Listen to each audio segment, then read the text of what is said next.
I never thought I'd find myself in this position at 45. Looking around my spacious house in the city's most prestigious neighborhood, I should have felt completely fulfilled. After all, I had built everything from scratch: a thriving chain of spa salons that had become the talk of the town, a beautiful apartment downtown, and this house that most people could only dream of. But something was missing. My name is Jenna Mitchell, and despite all my success, there was an emptiness that no amount of business achievements could fill. Every evening, I'd come home to silence. The house felt too big, too quiet. My friends, most of them happily married with children, would often try to set me up with someone, but nothing ever clicked. "Jenna, you can't keep working 60 hours a week," my best friend Sarah would say. "There's more to life than business meetings and profit margins." I knew she was right, but building my spa empire had been my focus for so long that I'd forgotten how to prioritize my personal life. It started with one small salon in a strip mall, where I worked as both owner and esthetician. Through determination and countless sleepless nights, I expanded to 3 locations, then 5, and now 8 successful spas across the city. I'm happy, I'd insist, whenever the topic of my personal life came up. But was I? The truth was, I'd see mothers and daughters coming to my spas together, sharing laughs and precious moments, and something inside me would ache. One evening, as I sat in my home office reviewing quarterly reports, my phone buzzed. It was Sarah again. "Jenna, don't you dare tell me you're working late again," she said before I could even say hello. "Just finishing up some paperwork," I replied, already knowing where this conversation was heading. "Well, stop whatever you're doing. There's a dinner party at Lisa's house this Saturday, and you're coming." No excuses this time. I tried to protest, but Sarah wouldn't hear it. "There's someone I want you to meet," she added with that tone that meant she was up to something. "Sarah, please don't tell me this is another setup," I groaned. "Trust me on this one, Jen. He's different. He's successful, divorced, has a teenage daughter. He's real, not like those workaholics I've introduced you to before." Something in her voice made me pause. Maybe it was time to take a chance. "Fine," I sighed. "But this is the last time I'm letting you play matchmaker." The dinner party was exactly what you'd expect: good wine, better food, and the kind of conversation that flows easily among old friends. That's when I saw him. David Anderson stood out in the crowd, not because he was particularly striking, but because of the way he carried himself. There was a quiet confidence about him that caught my attention. We moved to a quieter corner of the room, and before I knew it, hours had passed. David was a corporate lawyer who'd been divorced for 3 years. His 15-year-old daughter, Emma, lived with him and her mother on alternate weeks. "It must be challenging, co-parenting a teenager," I said, sipping my wine. David chuckled. "Emma's a good kid, but you know how teenagers are. One minute they're your best friend, the next they're rolling their eyes at everything you say." We discovered we shared a love for hiking, classic movies, and terrible dad jokes. It felt easy. Natural. When he asked for my number at the end of the evening, I didn't hesitate. Our first date was at a small Italian restaurant downtown. The conversation flowed as easily as it had at the party. "Tell me about Emma," I said, genuinely curious about his daughter. His face lit up. "She's brilliant, really into art and photography. She's going through that typical teenage phase where she thinks she knows everything, but underneath it all, she's got a good heart." We started seeing each other regularly. Movie nights, weekend hikes, quiet dinners at home. For the first time in years, I found myself thinking about something other than work.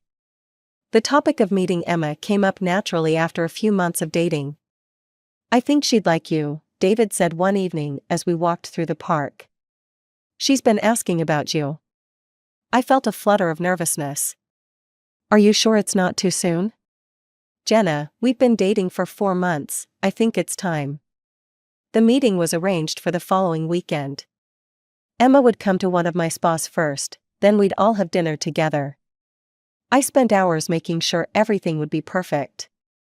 When Emma walked into the spa, I saw David in her features, the same warm brown eyes and easy smile.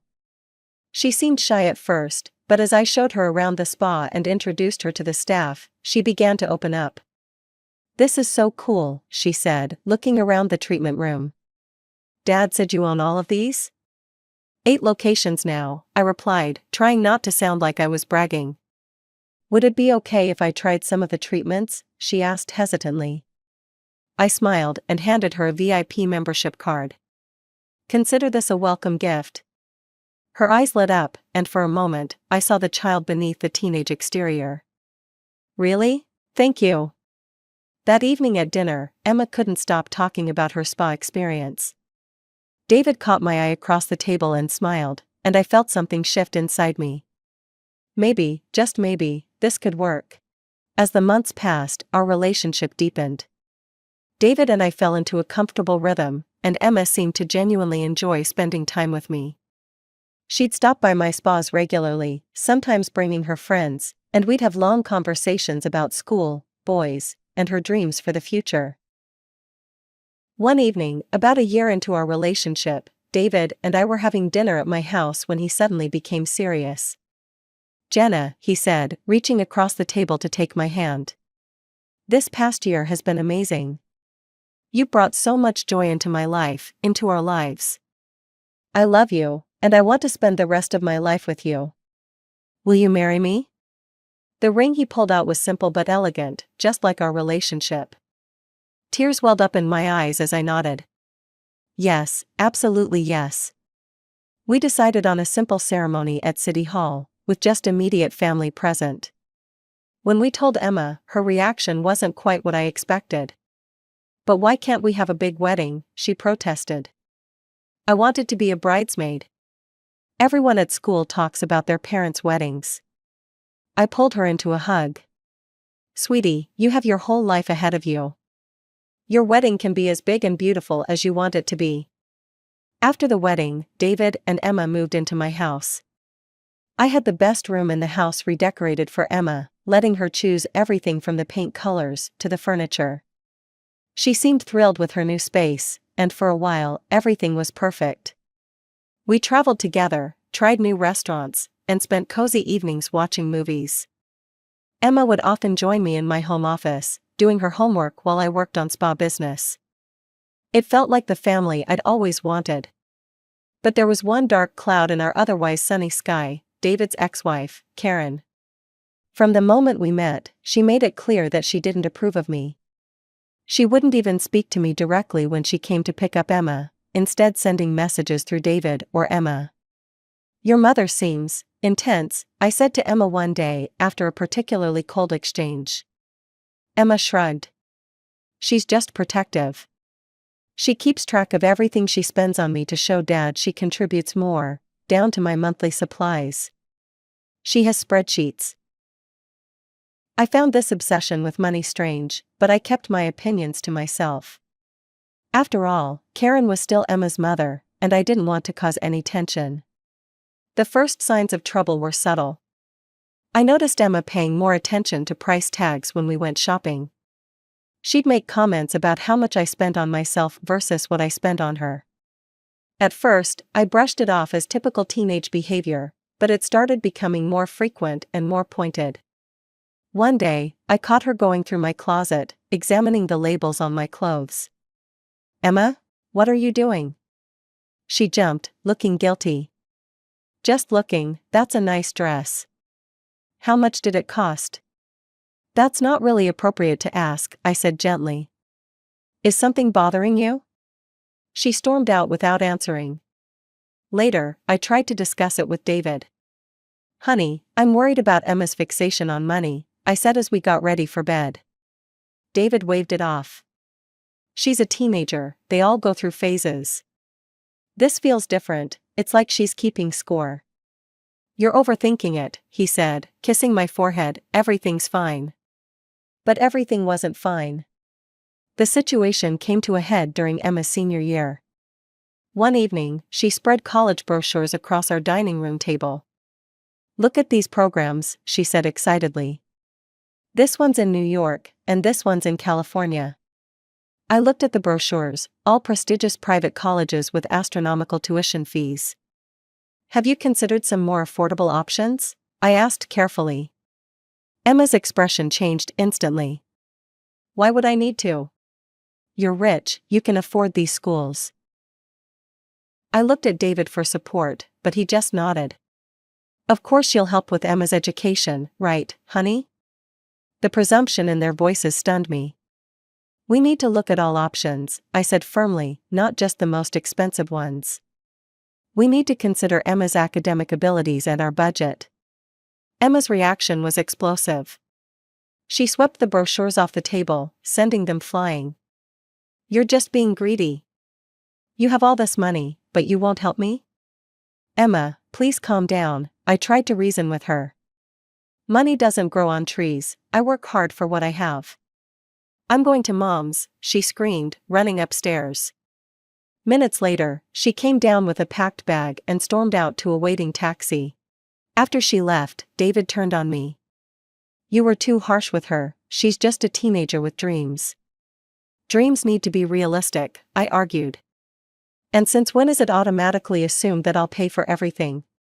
He went to bed angry that night, and I slept alone, wondering how things had gone so wrong. Days passed, and Emma stayed at her mother's house. My calls went straight to voicemail.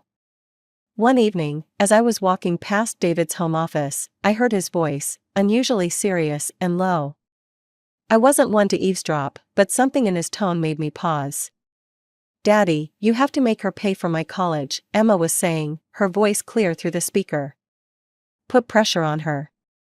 She has the money. Mom says she's just being stingy. I expected David, my husband, the man who had promised to build a life with me, to set his daughter straight. Instead, his response sent chills down my spine. I'll try my best, sweetheart, don't worry. Jenna will come around. I know exactly how to handle this. The casual confidence in his voice, the way he talked about manipulating me, it made me feel physically ill. I couldn't stay quiet any longer. Handle what exactly? I asked, stepping into the doorway. David nearly dropped his phone. So this is your plan? Conspire with Emma behind my back to pressure me into paying for everything? His initial shock quickly transformed into defensiveness. Well, why shouldn't you? You're wealthy, you don't have children of your own. You could be a real mother to Emma if you wanted to. Instead, you're being selfish with your money. His words hit me like physical blows. Selfish?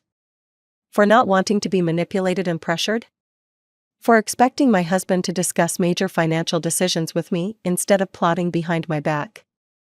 We argued for another hour, going in circles, with David refusing to see anything wrong with his and Emma's behavior.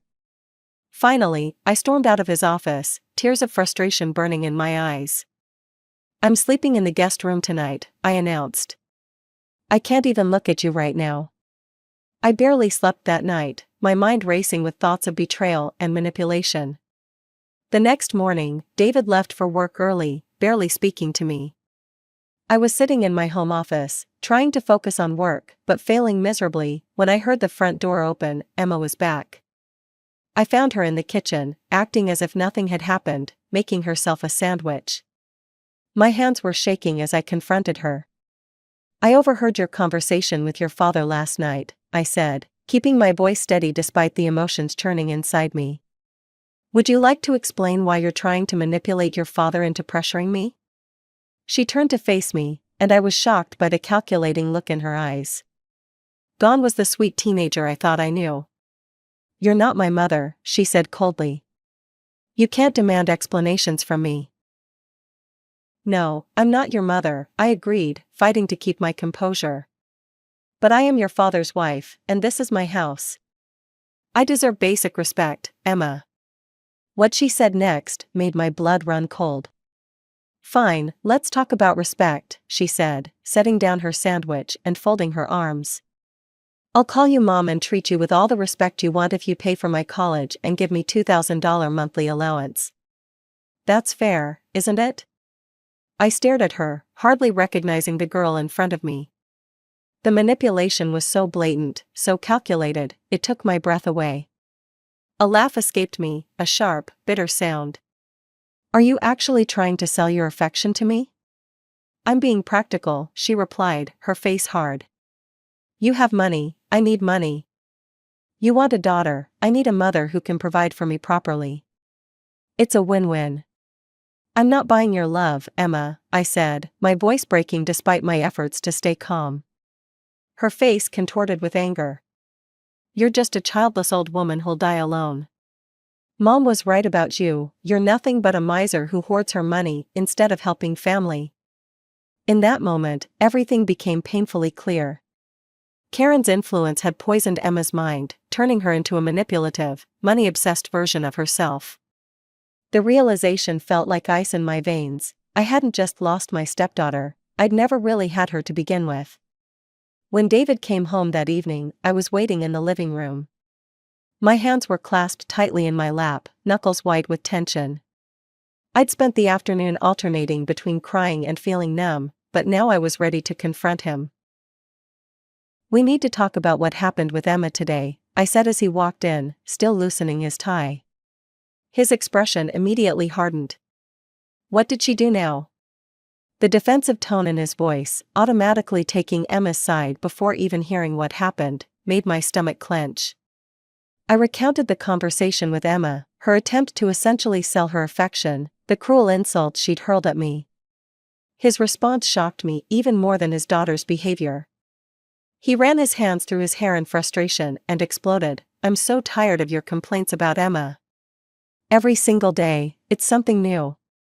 She's going through a difficult time, she needs support, not constant criticism." I stood up, trembling. "Support?" "She tried to extort money from me. She literally put a price tag on calling me mom, $2,000 a month plus college tuition. How can you not see how wrong that is?" "Money you can easily afford," he countered, his voice rising. "Emma's just trying to secure her future. If you really loved us, you'd want to help." Those words hit me like a physical blow. If I really loved them? After everything I'd done, everything I'd tried to be for them? I sank back down onto the couch, suddenly exhausted. I spent another sleepless night, this time in my bedroom while David took the guest room. As I lay there in the dark, I thought about every moment that had led to this, every red flag I'd ignored, every manipulation I'd excused. By morning, I'd made my decision. At dinner the next evening, I waited until both David and Emma were seated. They were talking and laughing as if nothing had happened, as if they hadn't both tried to manipulate and hurt me. The casual way they could switch between cruelty and normalcy made me feel sick. I cleared my throat. "I've made a decision about college." Emma and David exchanged triumphant looks that made my skin crawl. They thought they'd won. "I'm not paying for your college education, Emma," I said clearly. "Not the expensive options, not the cheaper ones. And I'm certainly not paying you $2,000 a month to pretend to love me. In fact, I'm not paying you anything at all." The screaming started immediately. Emma began sobbing dramatically, big theatrical tears rolling down her face. David jumped to his feet, his chair scraping against the floor. "You'll change your mind right now," he demanded, looming over me, "or everything is over between us." A strange calm settled over me. This was it, the moment when all pretense fell away. I looked up at him, meeting his angry glare with steady eyes. "I'm glad you said that first," I said quietly. "I've already called my lawyer about divorce papers." The color drained from David's face. He stumbled back a step. "I was just joking, I don't want a divorce." "Jenna, honey, let's talk about this." "Well, I do want a divorce," I cut him off. "And thanks to our prenup, you won't be getting anything from me. I want you both out of my house tomorrow." "You can't do this," Emma shrieked, her fake tears turning to real ones. "Daddy, tell her she can't do this." I stood up, my chair sliding back silently. "I can, and I am. I suggest you both start packing." As I walked upstairs, I could hear Emma's hysterical crying echoing through the house, punctuated by angry shouts from David. For the first time in months, the sound didn't affect me at all. In fact, I felt lighter with each step I took away from them. The next morning dawned gray and cold. I barely slept, spending most of the night listening to the sounds of David and Emma moving around the house, packing their things. Around dawn, I heard David leave for work, presumably to start looking for a new place to live. A few hours later, there was a soft knock on my bedroom door. Emma's voice came through, sounding sweet and contrite, so different from her usual tone that alarm bells immediately rang in my head. I pressed record on my phone before answering. "Jenna, can we talk? Please?" When I opened the door, she stood there in her pink pajamas, looking young and vulnerable. Her eyes were red from crying, and she was wringing her hands nervously. For a moment, I almost fell for it.